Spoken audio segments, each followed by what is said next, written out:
Hello everyone, and hello to all kind of students who are preparing for judiciary. So in this session, we are going to discuss some of the specific topics which are related to writing an article. एक अच्छा article लिखने के लिए कौन सी ऐसी specific चीजें हैं जो हमारे मन मस्तिष्क में होनी चाहिए, right? So as per your demand, मैं मुकेश द्विवेदी, फैकल्टी ऑफ विधिज्ञ, आज के इस सेशन में आप लोगों से कुछ इस पॉइंट पर बात करने वाला हूं। तो आज के इस सेशन में हम लोग डिस्कस करेंगे what is an article, right, and how to write a good article, how to identify the topics for an article. किस पर्पज से? For the purpose of the mains examination of the judicial services examination. तो न्यायिक सेवाओं में के मुख्य परीक्षा में ये पर्टिकुलर जो एक विषय है as to writing an article, it's one of the important subject, one of the important topic, right? तो ये पर्टिकुलर सेशन उन पर्टिकुलर एस्पिरेंट्स के लिए बहुत यूजफुल होने वाला है who are going to appear for the Madhya Pradesh judicial services mains examination. तो आने वाले 13-14 अगस्त में होने वाले इस मुख्य परीक्षा या मेंस एग्जामिनेशन के एग्जाम में जो पर्टिकुलर कैंडिडेट्स अपीयर होने वाले हैं उनके लिए बहुत यूजफुल होगा। साथ ही साथ उन पर्टिकुलर कैंडिडेट्स के लिए भी ये बहुत यूजफुल है जो पर्टिकुलर कैंडिडेट्स जुडिशरी के प्रिपरेशन में अभी लगे हुए हैं, राइट?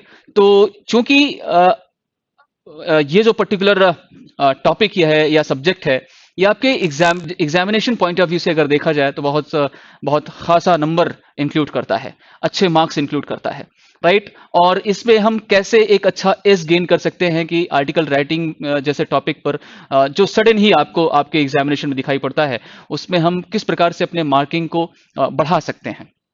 तो इस बारे में थोड़ी सी हम लोग बातें करेंगे, लेकिन before going into the depth of the topic of today's session, let's have some look over our own motivation, right? क्यों मैंने इस शब्द का इस्तेमाल किया? क्योंकि we are not only a kind of simple student. हम एक सिर्फ साधारण विद्यार्थी नहीं हैं, वी आर कॉम्पिटिटर्स। हम एक प्रतियोगी छात्र या छात्रा हैं, राइट? We are warriors. हम किसी योद्धा से कम नहीं हैं। क्यों? क्योंकि 100 या 100 अबव की कुछ सीट्स के लिए कहीं जाकर के 50,000 अबव स्टूडेंट्स अपीयर हो रहे हैं, उस कंपटीशन को फेस कर रहे हैं, and some of them will get the success on those particular competition, not all, right? तो ये किसी भी रूप में एक वॉर से कम नहीं है, एक युद्ध से कम नहीं है, और इसलिए आप एक योद्धा से कम नहीं है, एक वॉरियर से कम नहीं है। और जब एक वॉरियर, एक योद्धा सुख समृद्धि में पड़ जाएगा, भोग और विलासिता के जीवन को अपनाएगा, सुख भोगना चाहेगा, तो वो इस तप को कैसे निष्पादित करेगा? क्योंकि कंपटीशन की तैयारी अपने आप में एक तपस्या है, एक तप है, और ये सुख समृद्धि से नहीं जीती जा सकती, या सुख समृद्धि से इसका निष्पादन नहीं हो सकता। तो इसीलिए मैं आप लोगों के समक्ष ये कुछ हिंदी की शब्दावलियों का एक समेकन लेकर के आया हूं, एक रचना लेकर के आया हूं जो विरचित की गई है बाय श्री रामधारी सिंह दिनकर साहब। ये उनकी अपनी पंक्तियां हैं, और मैं ऐसा समझता हूं कि ये पर्टिकुलर पंक्तियां संभवतः आप सभी को एक अच्छा मोटिवेशन देकर के जाएं। पंक्तियां कुछ इस प्रकार हैं कि होकर सुख समृद्ध के अधीन मानव होता निज तप क्षीण, सत्ता किरीट मणिमय आसन करते मनुष्य का तेज हरण, नर वैभव हेतु ललचाता है पर वही मनुष्य को खाता है, उड़ते जो झंझावातों में, पीते जो वारी प्रपातों में, वारी यानी जल, तो उड़ते जो झंझावातों में, पीते जो वारी प्रपातों में, सारा आकाश शयन जिनका, विषधर भुजंग भोजन जिनका, वे ही फणिबंद छुड़ाते हैं, धरती का हृदय छुड़ाते हैं। तो अगर हम अपनी कंपटीशन में सक्सेस पाना चाहते हैं, हम अपनी नजर में उस सफलता का जो असली स्वाद है उसको चखना चाहते हैं, तो इसके लिए रिक्वायर्ड है, number 1 thing, do more and more hard work. कठिन से कठिन परिश्रम किया जाना चाहिए। परिश्रम की पराकाष्ठा को छू लेना ही हमारा परम उद्देश्य होना चाहिए। जब तक सिर का पसीना पांव तक जमीन पर ना आ जाए, तब तक शांत चित्त नहीं बैठना चाहिए। तो अपने लक्ष्य के लिए उस लक्ष्य के लिए जिसको आप हर रोज जीना चाहते हैं, जिसको आप जीवंत करना चाहते हैं, उसके लिए प्रकाट्य रूप में अच्छी मेहनत करके और प्राप्त करने का अपना मार्ग प्रशस्त कीजिए। मेरी शुभकामनाएं हैं आप सभी को। और आइए आगे देखते हैं आज के इस सेशन में हम क्या चीजें डिस्कस करने वाले हैं। So in this session, we are going to discuss some of the specific articles, the nuances of articles, how to make an edge to get some more marks in the third paper, that is in the second paper, in the Madhya Pradesh Judicial Service Examination mains examination. तो मुख्य परीक्षा में पूछे जाने वाले इस द्वितीय paper में आर्टिकल राइटिंग, जो कि दो तरह के अलग अलग टॉपिक्स में पूछे जाते हैं, social topic and the legal topic, right. एक सामाजिक विषय पर और एक विधिक विषय पर आप लोगों से आर्टिकल राइटिंग के लिए क्वेश्चन पूछा जाता है। तो सोशल टॉपिक पर पूछा जाने वाला जो विषय है वो 30 मार्क्स का आता है, 30 नंबर का आता है, और जो विधिक विषय पर पूछा जाने वाला जो प्रश्न है वो 20 मार्क्स का आता है, 20 नंबर का आता है, राइट। ये कुछ प्रारूप है, राइट, कि आप लोगों के मध्य प्रदेश जुडिशियल सर्विसेज एग्जामिनेशन में मुख्य परीक्षा में 2 दिन के अंतराल में होने वाले इस पेपर में कौन कौन सी चीजें, कौन कौन सा पेपर पूछा जाता है, कौन कौन से सब्जेक्ट्स पूछे जाते हैं। तो पेपर 1 में आप देख पा रहे होंगे constitution and civil law procedure का पेपर आपसे पूछा जाएगा। इसमें से बने हुए क्वेश्चंस को आपको सॉल्व आउट करना है। Paper number 2 that is the article writing, summary writing and translation. One more thing, translation 30 marks, English to Hindi and Hindi to English. Third paper and fourth paper. Third paper that is local laws, criminal laws and procedure, and fourth paper that is judgment writing. तो ये कुछ subjects का अपना collection है, subjects का अपना समेकन है जो मध्य Pradesh judicial services mains examination में आपसे पूछा जाता है। तो हम आज के इस सेशन में बात करने वाले हैं आर्टिकल राइटिंग पर, जिसमें आपसे सोशल और लीगल टॉपिक पर पूछा जाने वाला जो प्रश्न हो सकता है। तो इस सेशन में फर्दर और कुछ बातें करने से पहले आप समझ लें कि हम कौन कौन सी और बातें इसमें करेंगे। आर्टिकल लिखने का बेसिक ऑब्जेक्टिव क्या है, मुख्य उद्देश्य क्या होता है, एक general format of article writing क्या होना चाहिए, एक प्रॉपर अप्रोच क्या होना चाहिए टू राइट एन आर्टिकल, कौन सी ऐसी फैक्ट्स हैं या चीजें हैं जिनको हमें आर्टिकल राइटिंग के लिखने के दौरान ध्यान में रखना चाहिए, और the basic formula of coder, इसके बारे में भी हम बात करेंगे कि what it contains specifically, and some important topics for your mains examination, वो पर्टिकुलर टॉपिक जो आर्टिकल के अंतर्गत पूछे जा सकते हैं, राइट। तो ये सेशन आपके लिए बहुत ज्यादा इंपॉर्टेंट होने वाला है, इसलिए बहुत ध्यान से और बहुत तन्मयता के साथ इस सेशन में आप बने रहिए।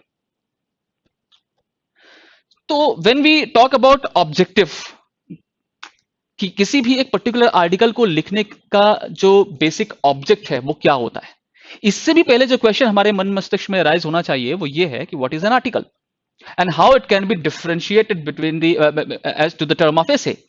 एक निबंध लेखन और एक तरफ आर्टिकल राइटिंग, इन दोनों को अगर हम एक समेकित फॉर्म में देखें तो यू विल सी कि there are certain things in which both the kind of term are similar. दोनों ही प्रकार की जो शब्दावलियां हैं कहीं ना कहीं एक जैसी प्रतीत होती हैं, लेकिन कुछ ऐसे इसके अंतर्गत चीजें हैं जो इन दोनों के बीच एक डिफरेंशिएशन क्रिएट करती हैं, एक अंतर पैदा करती हैं, राइट। तो वो कौन से पॉइंट हो सकते हैं जो इन दोनों के बीच एक डिफरेंशिएशन क्रिएट करती हैं। तो आर्टिकल राइटिंग अगर हम देखें तो आर्टिकल ऐसे both are kind of form, right, form as to academic writing, और एक आर्टिकल राइटिंग को अगर हम देखें तो एक बेसिक ऑब्जेक्ट के रूप में भी अगर आप पाएं तो आप देखेंगे कि आर्टिकल राइटिंग को लिखने का जो बेसिक ऑब्जेक्ट है, बेसिक पर्पस है to provide some information a particular given topic in a particular subject, एक विषय के बारे में कुछ इंफॉर्मेशन देना, किसको, पढ़ने वाले को। ऐसे राइटिंग में जो पर्टिकुलर सब्जेक्ट्स होते हैं वो कहीं ना कहीं किसी ना किसी प्रपोजिशन को सॉल्व आउट करने के लिए, है ना, या कुछ इस प्रकार का विषय है जिसे इवेल्युएट किया जाना है ना, जिसे एक्सप्लेन किया जाना है, डिस्क्राइब किया जाना है, कुछ इस प्रकार की चीजें ऐसे टॉपिक के अंतर्गत सम्मिलित होती हैं। तो एक बेसिक डिफरेंस अगर आप देखें इन दोनों के बीच तो आप content wise, format wise, right, या पर्पस वाइज एक डिफरेंशिएशन क्रिएट कर सकते हैं, एक डिफरेंस क्रिएट कर सकते हैं। दोनों के कंटेंट में कुछ ना कुछ अंतर होता है, दोनों के लिखने के पर्पज में अंतर होता है, दोनों की फॉर्मेटिंग में अंतर होता है। कई बार आर्टिकल में, अब इन जनरल अगर आप देखें तो आर्टिकल का जो फॉर्मेट है, जनरल फॉर्मेट है, वो आप पाएंगे कि हेडिंग्स और सब हेडिंग्स के साथ लिखी जानी चाहिए। ऐसे के फॉर्म में अगर आप देखें तो इंट्रोडक्शन टू कंक्लूजन का एक जो फॉर्मेट है उस रूप में इसे उत्प्लवित किया जाना चाहिए।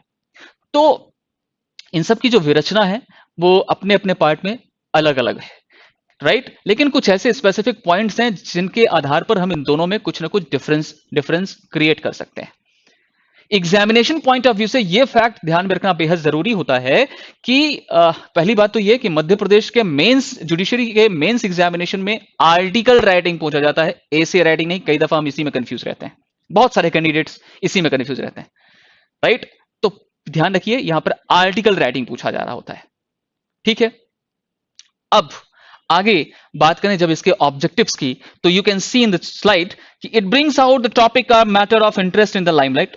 बिल्कुल ठीक बात है कि कुछ ऐसे विषय आपको विरचित करने के लिए दिए जाते हैं, उसमें एक पीस ऑफ राइटिंग लिखने के लिए दिया जाता है ना, या लिखा जाता है जो ऐसे विषय को, ऐसे सब्जेक्ट को लाइमलाइट में ला दे, right. It provides some information, जैसा कि मैंने आपसे प्रीवियसली कहा कि आर्टिकल राइटिंग के माध्यम से आप रीडर को कुछ ना कुछ एक सॉलिड इंफॉर्मेशन प्रोवाइड कर रहे हैं, right. It offers suggestions and piece of advice. Definitely इस प्रकार के आर्टिकल में ये चीजें इन्वॉल्व रहती हैं, राइट, चाहे वो सजेशन हो या पीस ऑफ एडवाइस हो। To influence the readers and urges them to think, ये इसका एक और मेन ऑब्जेक्ट है कि इस आर्टिकल के माध्यम से हम ऐसे पढ़ने वाले के माइंड में कुछ सोच पैदा करना चाहते हैं, एक विचार पैदा करना चाहते हैं। हम अपने विचारों को आर्टिकल के माध्यम से थोपना नहीं चाहते हैं। एक सॉलिड इंफॉर्मेशन, कुछ कलेक्शन ऑफ डेटास के साथ हम पढ़ने वाले को प्रोवाइड करना चाहते हैं, right. It discuss various stories, person, location, rising issues, technical developments, etcetera etcetera. It can be anything, it can B of any categories. किसी भी वर्णन का यह प्रारूप हो सकता है, किसी भी विषय का प्रारूप हो सकता है। तो एक आर्टिकल को लिखने के लिए सबसे पहले हमें यह समझना होगा कि what we are writing, what we are going to write, right. और इसके बाद बात आती है जब हम एग्जामिनेशन पॉइंट ऑफ व्यू से बात करते हैं कि एक आर्टिकल को हम आइडेंटिफाई करें कैसे, and that to for the purpose of your examination, right. तो अगर हम एग्जामिनेशन पॉइंट ऑफ व्यू से बात करें तो प्रीवियस ईयर के क्वेश्चन पेपर को अगर आपने एनालाइज किया हो तो यू विल फाइंड कि कई दफा यहां पर कंटेम्प्रेरी इश्यूज से, करंट इश्यूज से, या फिर आपका कुछ ऐसा विषय रहा हो जो काफी चर्चा में रहा हो, न्यूज में रहा हो, राइट। कुछ उन पर्टिकुलर सब्जेक्ट से, कुछ उन पर्टिकुलर इश्यूज से आर्टिकल राइटिंग के लिए आपसे एग्जाम में क्वेश्चन पूछ लिया जाता है। इसलिए मेरी पहली एडवाइस ये होगी कि आप अभी से लेकर के और पिछले कुछ महीनों तक या पिछले कुछ पूर्व वर्षों तक, मैं कहूंगा 1 या 2 वर्षों तक, आप थोड़ा सा अपने दिमाग को रिमाइंड कीजिए, है ना, या आपके पास जो बेसिक रिसोर्सेज हो उनके माध्यम से आप सर्च कीजिए कि ऐसे कौन कौन सी घटनाएं थी, है ना, इवेंट्स थे या इंसिडेंट्स थे, है ना, या ऐसे कुछ कोई बर्निंग इश्यूज थे या हैं, राइट। तो उन पर्टिकुलर चीजों को एक बेसिक नेम के रूप में, एक आधारभूत नाम के आधार पर या टॉपिक ही फ्रेम कर लीजिए, या आपके पास जो रिसोर्सेज उनके माध्यम से थोड़ा सर्च कीजिए तो आपको टॉपिक और उन पर लिखा जाने वाला जो एक कलेक्शन ऑफ डेटा है वो भी उपलब्ध हो जाएगा। तो उन चीजों पर हमारी नजर होनी चाहिए क्योंकि ऐसे कंटेम्प्रेरी इश्यूज पर, ऐसे करंट इश्यूज पर क्वेश्चन आर्टिकल राइटिंग के लिए पूछ लिए जाते हैं, राइट। तो ये हुआ इसका एक फॉर्मेट, है ना, जिस पर हमारी नजर होनी चाहिए, जिस पर हमें अवेयर होना चाहिए। दूसरा, कुछ ऐसे यूनिवर्सल टॉपिक्स हैं, है ना, कुछ ऐसे सार्वभौमिक विषय हैं जो कभी नहीं बदलते, वो स्टैटिक हैं, स्थायी हैं, है ना। तो उन पर्टिकुलर सब्जेक्ट्स पर हमारा जो दर्शन है वो पहले से क्लियर होना चाहिए, हमारी जो प्रैक्टिस है वो पहले से क्लियर होनी चाहिए, ठीक है। तो ये आपका एक वो पर्टिकुलर इशू सॉल्व हो रहा है जहां पर दिमाग में ये प्रश्न होता है कि हमें आखिर कौन से टॉपिक पर अपने आर्टिकल को प्रिपेयर करना है और उसकी प्रैक्टिस करनी है, कैसे उसको आइडेंटिफाई करना है, and that to for the purpose of your examination, जब परीक्षा हमारे सम्मुख हो। तो ऐसे केसेस में जब हमारे पास समय कम है, उस दौरान हमें सबसे पहले ऐसे टॉपिक्स को आइडेंटिफाई किया जाना चाहिए।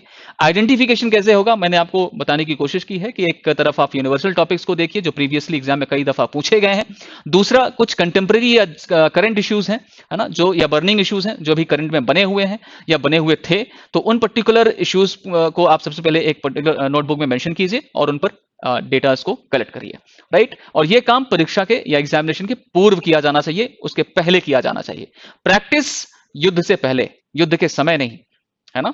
तो ये जो युद्धाभ्यास होगा ये एग्जामिनेशन से पहले होगा। हम वो स्टूडेंट नहीं बनना चाहेंगे जो at the time of examination ही अपना प्रदर्शन दिखाना चाहे, है ना। ऐसा करना निहायत ही बेवकूफी होगी, तो ऐसा नहीं करना है, right. Practice more and more, तो this will be one of the thing that you should be in your mind. Examination pattern के रूप में हमने इस फैक्ट को डिस्कस कर लिया है। So come to again in another particular point, that is format of article writing, and the proper approach should be what? It should be as introductory part should be what? किस रूप में होना चाहिए? अब क्यों मैं यहां पर इंट्रोडक्टरी पार्ट को शामिल कर रहा हूं, फिर क्यों यहां पर मैं कंटेंट को डेवलप करने की बात कर रहा हूं, क्यों यहां पे ऐसे मेन कंटेंट को कंपेयर करने की बात की जा रही है या फिर बाद में उसमें कुछ सजेशन प्रोवाइड करने की बात की जा रही है, वो इसलिए की जा रही है क्योंकि आर्टिकल राइटिंग के फॉर्मेट, एक जनरल फॉर्मेट में कम से कम इतनी बातें तो अवश्य रूपेण होनी चाहिए, राइट। इंट्रोडक्टरी फॉर्मेट में हमें किन चीजों को शामिल करना चाहिए, अभी मैं एग्जाम्पल के तौर पर आपको एक टॉपिक पर एग्जाम्पल के तौर पर उन सारी चीजों को डिस्क्राइब करूंगा। तो एक जनरल काइंड ऑफ फॉर्मेट में किन किन चीजों को शामिल किया जाना चाहिए वो आप इस स्लाइड में देख पा रहे होंगे। इंट्रोडक्टरी फॉर्मेट में, इंट्रोडक्टरी पार्ट में हमें हमारे टॉपिक के बारे में व्हाट वाज इन न्यूज, अगर हम इसकी कुछ स्पेसिफिक डेफिनेशन को देखें तो क्या कोई पर्टिकुलर परिभाषा इसके अंतर्गत शामिल की गई है, राइट। वो क्या है, क्यों है और कैसे है, उसका नेचर क्या है, उसका डेवलपमेंट या ओरिजिनेशन हुआ कैसे है। At this particular heading, that is introductory part, इसमें एटलीस्ट हमें इन चीजों को शामिल करना चाहिए। लेकिन ध्यान किस बात का होना चाहिए कि जिस पर्टिकुलर इंट्रोडक्टरी पार्ट में हम चीजों को शामिल कर रहे हैं, तलवरित कर रहे हैं, उस पर्टिकुलर टॉपिक के अंतर्गत ऐसे शब्दों का चयन, ऐसे सेंटेंस फॉर्मेट का जो अपना क्रियाकलाप है वो ऐसा होना चाहिए कि ये आईज को अट्रैक्ट करे, ये एग्जामिनर का जो अपना अटेंशन है उसको कैच कर ले, राइट। उसको पढ़ने के लिए उसमें कुछ इंटरेस्ट पैदा कर दे, राइट। तीसरी बात, हम जिस पर्टिकुलर लैंग्वेज को इसमें यूज कर रहे हैं बहुत प्रिसाइज होनी चाहिए, बहुत क्लियर होनी चाहिए, हमारी भाषा बहुत स्पष्ट होनी चाहिए, फिर चाहे वो इंग्लिश मीडियम में लिखी जा रही हो या हिंदी मीडियम में लिखी जा रही हो। हम हिंदी भाषी भी हैं, तो इसमें इस जो भी हमारी लैंग्वेज यूज हो रही है, आप ध्यान रखिए बीइंग अ लॉ स्टूडेंट हमें किन शब्दों का और कैसे उसका चयन करना चाहिए और कैसे उसे वहां पर इनकॉर्पोरेट किया जाना चाहिए।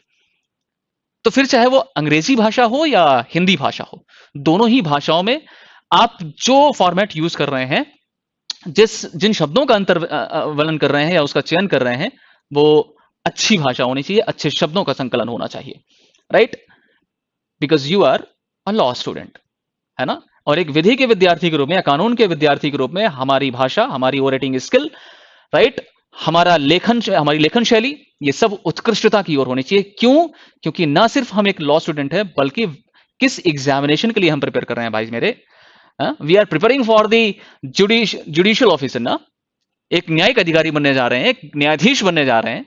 तो बीइंग अ प्रिसाइडिंग जज, एक न्यायाधीश के रूप में आप पदाभिहित होंगे, तो हमारी उस पद की गरिमा को बनाए रखने के लिए कौन कौन से ऐसे स्पेसिफिक कैरेक्टर हैं जो हमारे अंदर अवधारित होनी चाहिए, राइट। तो उन सब चीजों के अंतर्गत ये भी एक छोटा सा पॉइंट आप ध्यान रखिए कि आर्टिकल राइटिंग के अंतर्गत हम जिन चीजों को मेंशन कर रहे हैं, जिन शब्दों का संकलन कर रहे हैं, वो इंग्लिश मीडियम में हो या हिंदी मीडियम में हो, ये शुद्ध और स्पष्ट होनी चाहिए। चौथी बात, it should be well planned. मैंने कहा ना, एग्जामिनेशन के टाइम पर वहां पर बैठकर इमीडिएटली हम उस टॉपिक को सृजित करने का प्रयास करें, उसे बनाने का प्रयास करें, उसमें लिखने का प्रयास करें। एक ऐसा टॉपिक या एक ऐसी ऐसी राइटिंग जिस पर हमने कभी उस पर कोई डेटा कलेक्शन नहीं किया, उस पर कभी हमने कोई वर्कआउट नहीं किया, कोई हमने उसमें प्रैक्टिस नहीं की, हम उसके बारे में कुछ पढ़ा भी नहीं, राइट? तो ऐसे केसेस में ये एक well planned kind of article तो नहीं हो पाएगा, है ना? तो कोशिश करें, हम एक एंटीसिपेशन तो कर ही सकते हैं। एक एंटीसिपेशन इस बात का कि किस प्रकार की चीजें पूछी जा रही हैं, क्या पूछी जा सकती हैं। तो एक विद्यार्थी के रूप में हमारा जो एक हमारी हमारी अपनी तैयारी का एक जो लक्ष्य है, कम से कम उस स्टेज तक तो हम इन चीजों को प्रिपेयर कर ही सकते हैं, है ना? तो कोशिश करें कि आप ऐसे एंटीसिपेटेड काइंड ऑफ टॉपिक्स को तो प्रिपेयर कर ही लें, उस पर अच्छी प्रैक्टिस कर ही लें, है ना? न्यूज़पेपर डेली पढ़ें, एटलीस्ट एडिटोरियल पेजेस तो जरूर पढ़ें, है ना? वो आपको काफी हेल्पफुल होने वाला है, बहुत ज्यादा मदद करेगा वाइल राइटिंग योर आर्टिकल, है ना? तो उस पर हमारी नजर होनी चाहिए। दूसरा, अब इंट्रोडक्टरी पार्ट के बाद जब हम मेन कंटेंट पे आते हैं, है ना, जो उसका मुख्य विषय होता है, तो मेन कंटेंट को हम कैसे डेवलप करें, कैसे उसमें हम एक संवर्धन का कार्य कर पाए कि हमारा जो कंटेंट हो बहुत सॉलिड हो। तो ऐसे मेन कंटेंट के लिए ध्यान रखें कि आप न्यूज़पेपर तो पढ़ें ही, न्यूज़पेपर के साथ आप डेटा कलेक्शन भी करें, है ना? डेटा कलेक्शन के साथ आप अगर उस एक ऐसा टॉपिक है जिसमें किसी न किसी सर्वे के माध्यम से, किसी स्पेसिफिक अथॉरिटी के माध्यम से कुछ डेटाज प्रोवाइड किए गए हैं, है ना, कुछ सर्वे किया गया है, तो एटलीस्ट उन चीजों को वहां पर इनकॉर्पोरेट करें, उन्हें इंक्लूड करें, है ना? तो ये एक कॉम्प्रिहेंसिव काइंड ऑफ नॉलेज ऐसे टॉपिक पर अगर हो और उसे आपने इनकॉर्पोरेट कर दिया है, तो ये आपको एक अच्छा नंबर प्रोवाइड करेगा, है ना? तो ऐसे फैक्ट्स को इंक्लूड करें, एग्जाम्पल्स को इंक्लूड करें और लॉजिकल एग्रीमेंट्स को यूज करें, है ना? आर्टिकल राइटिंग के अंतर्गत जिस भी पर्टिकुलर सब्जेक्ट में हम लिख रहे हैं, उसको शुरुआत से पढ़ने के साथ और अंतिम तक जब हम मूव करते हैं, तो उसमें कहीं भी टूटने की व्यवस्था नहीं होनी चाहिए, है ना? एक तारतम्य में होना चाहिए, एक साथ जुड़ा होना चाहिए। तो ऐसा कुछ आप यहाँ पर ध्यान रख सकते हैं। By using compare and contrast technique, जिसमें giving points example to justify persons view points. अब जिन चीजों को हम ऐसे पर्सन को या ऐसे दूसरे व्यक्तियों को जो उसके रीडर हैं, है ना, या उसके एग्जामिनर हैं, उस पॉइंट ऑफ व्यू से अगर हम ऐसे आर्टिकल को लिख रहे हैं, तो ध्यान रखें कि हम जिस भी पक्ष को अपना रहे हैं, वाद या विवाद की बात नहीं है, जिस भी पक्ष को हम अपना रहे हैं, उस पर्टिकुलर पार्ट के लिए हमारे पास कुछ जस्टिफाइड स्टेटमेंट्स होने चाहिए, हमारे पास जस्टिफाइड डाटाज होने चाहिए, हमारे पास जस्टिफाइड एग्जाम्पल्स या इलस्ट्रेशंस होने चाहिए, है ना? हम कुछ दृष्टांत के माध्यम से, कुछ स्पेसिफिक केस लॉस के माध्यम से, है ना, या फिर कोई हमारे पास जो भी हमारे पास एक रेलेवेंट रिसोर्स हो, उसके माध्यम से हम अपने पक्ष को मजबूत करें, है ना? जैसा हम आंसर लॉ पेपर के क्वेश्चंस में आंसर राइटिंग के दौरान करते हैं, है ना, उसमें हम केस लॉस का इनकॉर्पोरेशन क्यों करते हैं, क्यों जरूरी है? भाई कई दफा ये होता है कि कुछ ऐसे पर्टिकुलर कॉन्सेप्ट हैं जो जहां जो केस लॉस से ही उद्भूत हो रहे हैं, उसी से ओरिजिनेट हो रहे हैं, राइट? लेकिन कुछ ऐसे पॉइंट हैं जहां पर ऑनरेबल सुप्रीम कोर्ट के अपने ऐसे जजमेंट्स हैं जिसके बिना उस पर्टिकुलर क्वेश्चन का आंसर कंप्लीट होगा ही नहीं, राइट? तो वो एक सपोर्ट के रूप में काम आ रहे हैं, है ना? तो हम कहीं ना कहीं अपने मेन आंसर राइटिंग में या लॉ के क्वेश्चन पेपर के आंसर राइटिंग में हम केस लॉस के माध्यम से उसे सपोर्ट दे रहे हैं, है ना? तो इसे जस्टिफाई बना रहे हैं। तो कहने का मतलब यह है कि जब आप आर्टिकल में किसी एक पर्टिकुलर पार्ट को का फेवर कर रहे हैं, तो उस पार्ट का फेवर करते वक्त आप जस्टिफाइड स्टेटमेंट्स का यूज कीजिए, जस्टिफाइड एग्जांपल्स इलस्ट्रेशंस को ऐड करिए, जस्टिफाइड केस लॉस को अगर आवश्यक है तो वहां पर उसको आप इंक्लूड करिए, राइट? तो ये एक पॉइंट हो सकता है जो आपके उस मार्किंग को बढ़ा सकता है। And last point is gist of discussion should be included, suggestions, effective solution should be given, and summing up your views in the part of conclusion.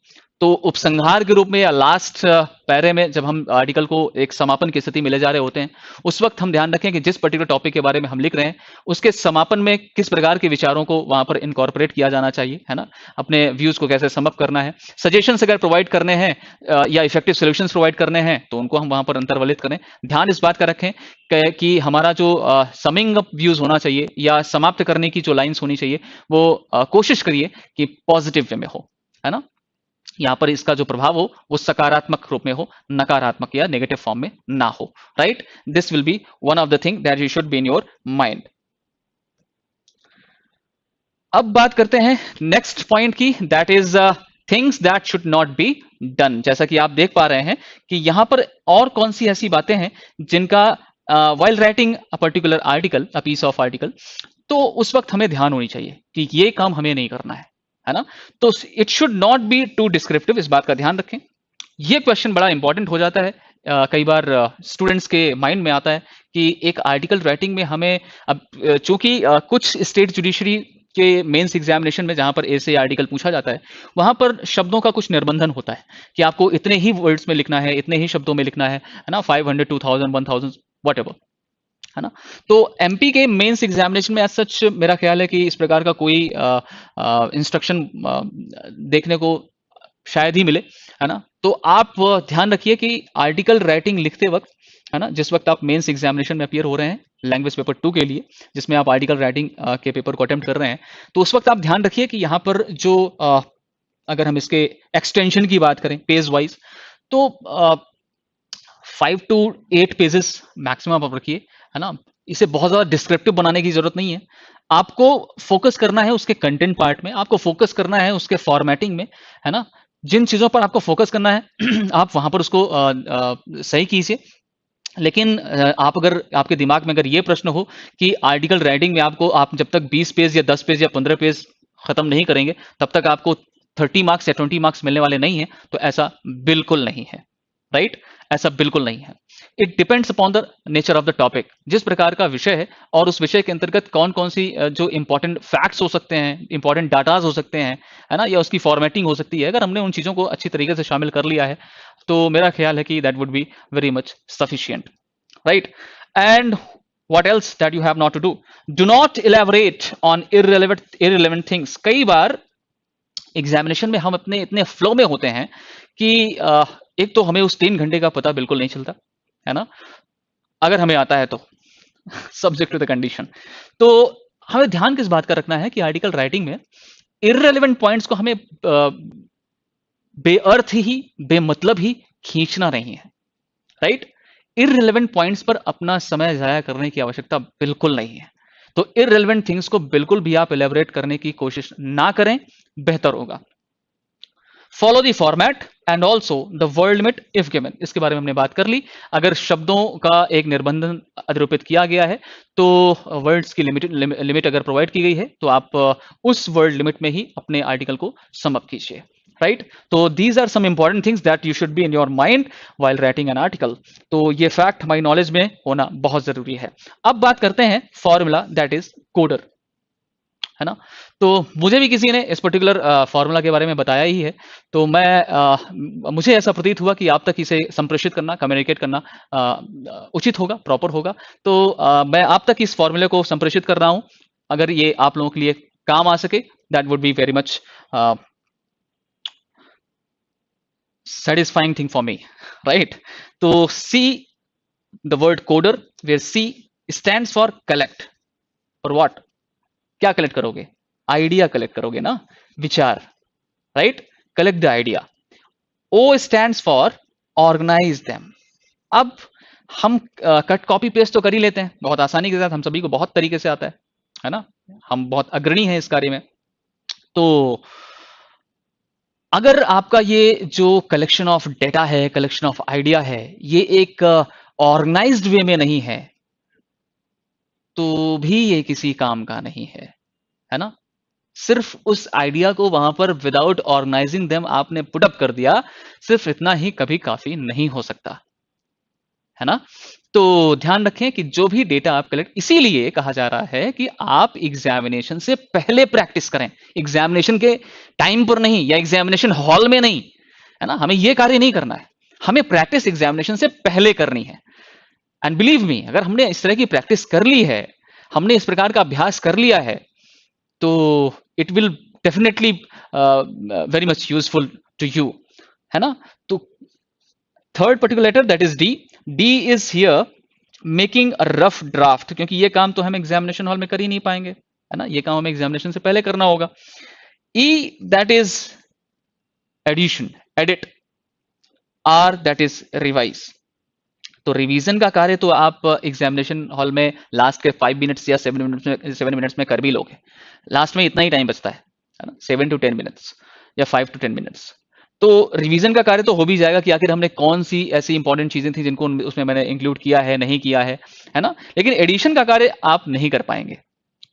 अगर अपनी लिखी हुई कॉपी में आप एडिट करने का एक्ट करेंगे, फिर से बीच में काटना और ये सारे एक्ट, तो ये एक बैड इफेक्ट देता है ना, और ऐसा हमें नहीं करना है।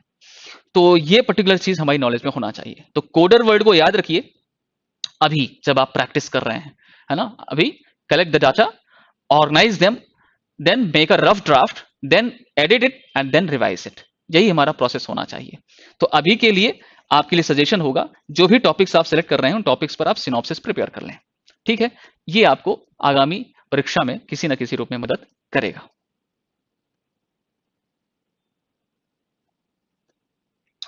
नेक्स्ट इंपॉर्टेंट थिंग, जैसा कि मैं आपसे बात कर रहा था कि एक इलस्ट्रेशन के रूप में मैं आपसे डिस्कस करूंगा कि आपको किस रूप में अपने एक सिनॉप्सिस प्रिपेयर कर लेनी चाहिए अभी बिफोर द एग्जामिनेशन, राइट। तो यहां पर आप एग्जाम्पल के रूप में देख सकते हैं कि मैंने एक टॉपिक लिया है, that is rising cyber crimes. इस पर हमें कुछ लिखना है। तो कौन से ऐसे पॉइंट्स हैं जो हमें इस पे लिखना आवश्यक होगा, जरूरी होगा, जो नहीं छूटने चाहिए। जिसमें सबसे पहले आप देखें, जैसा कि हमने इसके फॉर्मेटिंग स्किल में भी आपको बताया था कि सबसे पहले इंट्रोडक्टरी पोर्शन हमें इंक्लूड करना है, और उसमें भी मैंने आपको बताया कि इंट्रोडक्टरी पोर्शन में हमें किन चीजों को इंक्लूड करना है। कई दफा जब आपसे कंटेम्प्रेरी इश्यूज पूछे जा रहे होंगे या करंट इश्यूज पूछे जा रहे होंगे, तो अगर आप वहां पर इंट्रोडक्टरी पोर्शन में ये चीज मेंशन करते हैं, why it was in news, ये न्यूज में क्यों था, है ना। अगर करंट इश्यूज था तो न्यूज में क्यों था, और आपने इसको इंट्रोडक्टरी पोर्शन में शामिल कर दिया, तो ये दो तरह के इफेक्ट देके जाता है, that you are well updated, है ना, as to the topic, as to the news. तो why it was in news, and अगर हम इस टॉपिक की बात करें तो व्हाट इज साइबर क्राइम। इस तरह की कुछ और दूसरी चीजें जो इसके नेचर को डिस्क्राइब करती हूं, उसे आप इंट्रोडक्टरी पोर्शन में शामिल कर सकते हैं। Next, what are the specific key points जो हमें इसके अंतर्गत डेफिनेटली इंक्लूड करनी चाहिए। तो की पॉइंट्स में आप देखें कि लो कन्वर्जन रेट्स इनटू द एफआईआरस, है ना, एफआईआर के रूप में कन्वर्ट होने वाली जो रेटिंग है या उसका जो दर है वो बहुत कम है, इस बारे में कुछ लिखो। Increase in cases, cyber crimes के जो केसेस हैं वो समय दर समय किस प्रकार से इतना ज्यादा उनमें बढ़ोतरी हो रही है, उनमें इंक्रीज हो रहा है, वो कैसे और क्यों हो रहा है, इस पर हमें कुछ लिखना चाहिए। एक नया कॉन्सेप्ट भारत के अंतर्गत आया, साइबर क्राइम वॉलंटियर्स। क्या है ये और क्यों है ये, इसके बारे में थोड़ा सा आप इंट्रोडक्शन दे दीजिए। Various kind of cyber crime and IT act 2000। अब चूंकि इंडिया में जो साइबर क्राइम है ये किस पर्टिकुलर लॉ से गवर्न होता है, इसके लिए क्या पेनल्टी प्रोविजंस हैं, वो कहां पर प्रोवाइड किए गए हैं, इस रिगार्डिंग कुछ ना कुछ कानून तो भारत के अंदर भी है, तो उन पर्टिकुलर चीजों को आप यहां मेंशन कीजिए। साइबर क्राइम के अंतर्गत कौन कौन से ऐसे एक्ट्स हैं जो ऑफेंस के रूप में डिस्क्राइब किए गए हैं या ऑफेंस के रूप में पनिशेबल बनाए गए हैं, उनको थोड़ा सा मेंशन कर दीजिए, राइट। तो ये कुछ की पॉइंट हो सकते हैं in the topic of cyber crimes. Next, ये कुछ नया कॉन्सेप्ट आप देख रहे हैं, national cyber crime reporting portal. तो national cyber crime reporting portal जो कि 2019 में लॉन्च किया गया by Indian government, it is a citizen centric initiative enabling citizens to report cyber crimes online. तो ये भी प्रोविजन आप देखिए कि यहाँ पर एक नई सुविधा प्रोवाइड कर दी गई कि साइबर क्राइम से रिलेटेड जो भी अपराध हैं, जो भी ऑफेंसेस हैं, उनको ऑनलाइन दर्ज कराया जा सकता है। कहाँ? National cyber crime reporting portal में। तो इसको आप मेंशन कीजिए। बुदापेस्ट कन्वेंशन, ये एक पर्टिकुलर कन्वेंशन जो साइबर क्राइम से रिलेटेड है, लेकिन इंपॉर्टेंट फैक्ट ये है कि बुदापेस्ट कन्वेंशन में India is not the party, Bharat उसका भाग नहीं है, भारत ने उसमें अपने आप को पक्षकार नहीं बनाया है, उसका सिग्नेटरी नहीं रहा है, राइट। तो लेकिन भारत यहाँ पर रशियन और यूनाइटेड नेशन के द्वारा मिलजुल कर बनाए जाने वाले एक दूसरे कन्वेंशन की बात यूनाइटेड नेशन में उठाया है कि यहाँ पर साइबर क्राइम से रिलेटेड एक दूसरा कन्वेंशन क्रिएट किया जाना चाहिए, और जो आज के समय में होने वाले जो ऑफेंसेस हैं उनको भी इंक्लूड कर सकें, राइट। तो this is the sole legally binding international multilateral treaty, ध्यान रखना, राइट। ये एक अकेला ऐसा लीगली बाइंडिंग इंटरनेशनल जो है मल्टीलैटरल ट्रीटी है जो साइबर क्राइम से डील कर रहा है।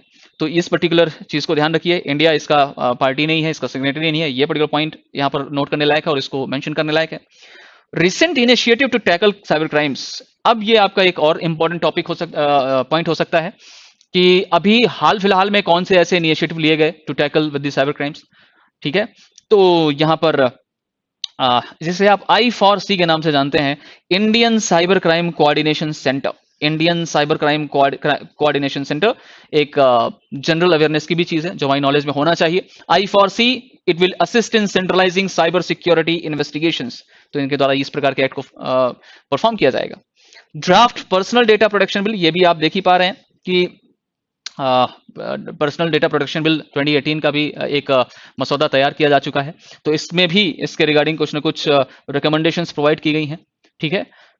साइबर स्वच्छता केंद्र की स्थापना की जा चुकी है, Indian computer emergency response team, जिसे आप CERT इनके नाम से जानते हैं, it's an organisation of ministry of electronics and information technology, ध्यान रखना करंट अफेयर्स के लिए इंपॉर्टेंट है, government of India, with the objective of securing Indian cyber space. It is the nodal agency which deal with the cyber security threats like hacking and fishing.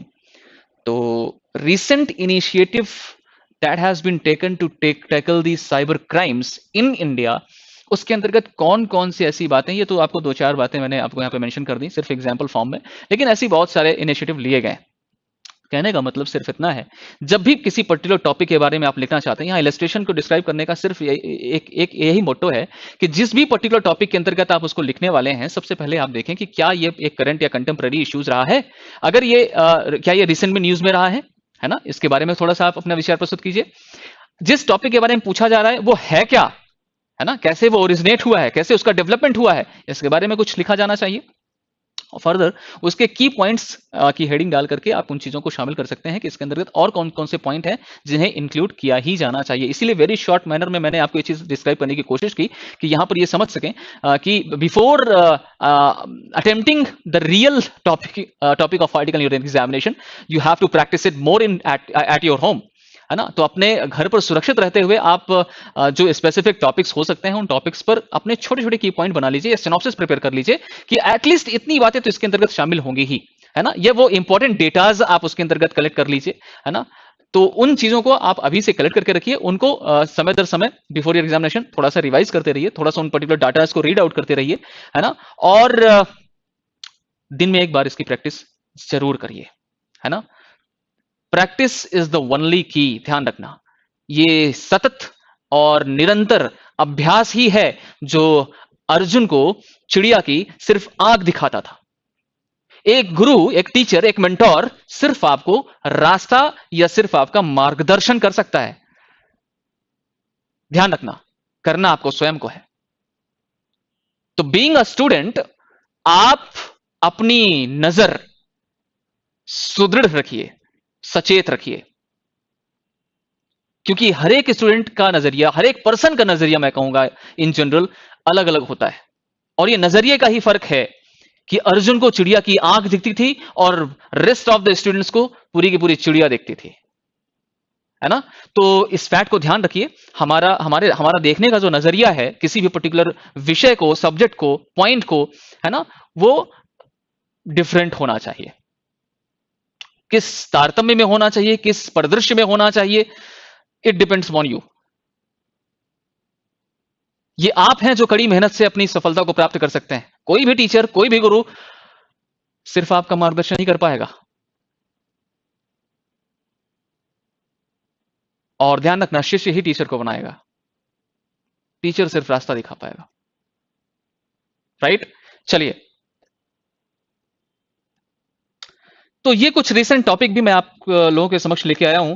Recent topics that may be relevant for your mains examination. ध्यान रखना, ये सिर्फ एक anticipation topic है, anticipated topic है. Right. तो anticipated topics में आप देख लीजिए कि यहां पर कौन कौन से पॉइंट हैं, कौन कौन से टॉपिक हैं जो आपके एग्जामिनेशन के लिए रेलिवेंट हो सकते हैं, प्रासंगिक हो सकते हैं या इंपॉर्टेंट हो सकते हैं.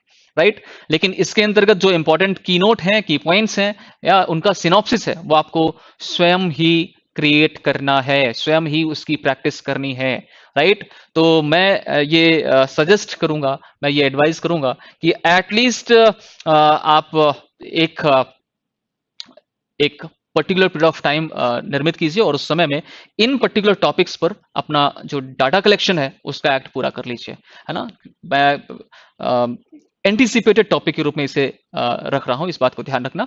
ये संभवतः आपके काम आ सकता है. तो right to privacy and data protection एक टॉपिक हो सकता है. एजुकेशन सिस्टम ऑफ इंडिया, जो रिसेंट में in the light of NEP 2020 national education policy के तौर पर इसे यहां पर रखा गया. New IT rules with social networking sites, कहा नहीं जा सकता, है ना, जैसा कि अभी बर्निंग इशू चल रहा है. तो इस पर भी हम अगर कुछ अपना नोट प्रिपेयर कर लें तो बेहतर होगा. Anti conversion law and impact on the fundamental rights. UP के इलेक्शन सामने आ गए भाई. तो बहुत सारे स्टेट्स ने, है ना, मध्य प्रदेश ने भी, मेरा ख्याल है यूपी ने और कर्नाटक, ऐसे कुछ स्टेट्स ने एंटी कन्वर्जन लॉ का क्रिएशन किया है. तो उस पर भी हमारी नजर थोड़ी सी पैनी होनी चाहिए कि इस पर क्या लिखा जा सकता है और क्या चीजें पूछी जा सकती हैं. ठीक है. चूंकि इसका इम्पैक्ट फंडामेंटल राइट्स के साथ है, इसलिए थोड़ा सा विशेष नजरिए के साथ आप इसे प्रिपेयर करें। नेशनल हेल्थ प्रोटेक्शन स्कीम, ये भी काफी नया टॉपिक है। आर्टिकल 370 एब्रोगेशन कश्मीर, पुराना जरूर है लेकिन अपने रूप में नया है ना, तो इस पर भी थोड़ा सा प्रिपेयर रहिए क्योंकि इन टॉपिक्स पर पूछा नहीं गया है। कोविड 19 पर मैं समझता हूं कि बहुत करेंट इशू रहा है और बहुत ज्यादा इस पर मतलब तांडव हुआ है, तो इस पर कुछ ना कुछ आपका टॉपिक बन सकता है, मैं ऐसा सोच रहा हूं। तो Covid 19 and mental health in present perspective, एक तो ये टॉपिक हम देख सकते हैं कि आजकल ह्यूमन बींग्स के मेंटल हेल्थ पर क्या इफेक्ट दे रहा है कोविड 19, कुछ इस प्रकार का जो सोशल इशू हो सके, है ना। रिजर्वेशन कोटा लिमिट को भी आप ध्यान रखिए, मराठा रिजर्वेशन को लेकर के सुप्रीम कोर्ट का एक बहुत बड़ा जजमेंट आया है ना। पीडब्ल्यूडीज के लिए नौकरियों में प्रमोशन को लेकर के एक बड़ा डिसीजन आया है, तो उन पर्टिकुलर जजमेंट्स के पार्लेंस को में देखते हुए इस टॉपिक को आप क्रिएट कीजिए, ये भी एक बहुत अच्छा टॉपिक हो सकता है। तो reservation quota limit of states आपके लिए इंपॉर्टेंट होगा, 50% सीलिंग वाला जो मैटर है, इशू है। तो impact of lockdown in economy, ये भी कोविड से रिलेटेड एक पर्टिकुलर बढ़िया टॉपिक हो सकता है कि लॉकडाउन के दौरान इकोनॉमी पर क्या असर रहा इसका, तो इसको लेकर के हम एक सोशल टॉपिक देख सकते हैं, एक अच्छा टॉपिक हो सकता है। यूनिवर्सल वैक्सीनेशन आईपी लॉ, तो आईपी लॉ को लेकर के वैक्सीनेशन के मेडिसिन पर या उसके डोजेस पर जो आईपी लॉज का जो रूल्स एंड रेगुलेशन है उस पर क्या इफेक्ट होने वाला, या होता है या हो रहा है, तो उसको लेकर के भी एक इशू आप देख सकते हैं, एक टॉपिक आप देख सकते हैं। मीडिया ट्रायल अपने आप में बहुत विशेष है और ये पिछले 1.5-2 वर्षों में बड़ा ही न्यूज में रहा। तो मीडिया ट्रायल में बॉम्बे हाई कोर्ट ने भी अपना एक डायरेक्शन पेश किया है, तो उन सारी चीजों को आप थोड़ा सा एक समेकन फॉर्म में देखिए, कंसोलिडेटेड फॉर्म में देखिए और उस पर अपना एक डाटा कलेक्शन का जो कार्य है एटलीस्ट उतना तो आप कंप्लीट कर ही लिए। सेडिशन फिर से एक नया इशू हो चुका है ना। हाँ, ये बहुत जैसे आप ड्रैकोनियन लॉ के रूप में देखते हैं, तो सेडिशन एक बर्निंग टॉपिक हमेशा से रहा ही है ना। 1-2 वर्षों के बीच में ये एग्जिस्टेंस में आ ही जाता है, तो सेडिशन को भी आप अच्छे से प्रिपेयर कर ही लें।